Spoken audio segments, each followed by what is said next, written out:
ఏ మనిషి అయినా తన ప్రాణం పోయాక చివరికి చేరుకునేది వైకుంఠధామమే. అలాంటి వైకుంఠధామాన్ని దేవాలయంగా భావించారు మహబూబాబాద్ జిల్లా రామానుజపురం గ్రామ సర్పంచ్ అక్కిరెడ్డి దామోదర్ రెడ్డి.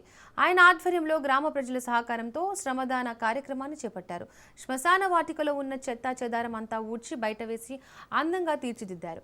ఏ కార్యక్రమమైనా గ్రామ ప్రజలందరూ కలిసి పనిచేస్తేనే ఆ గ్రామం ప్రగతి పథంలో నడుస్తుందని దామోదర్ రెడ్డి అన్నారు.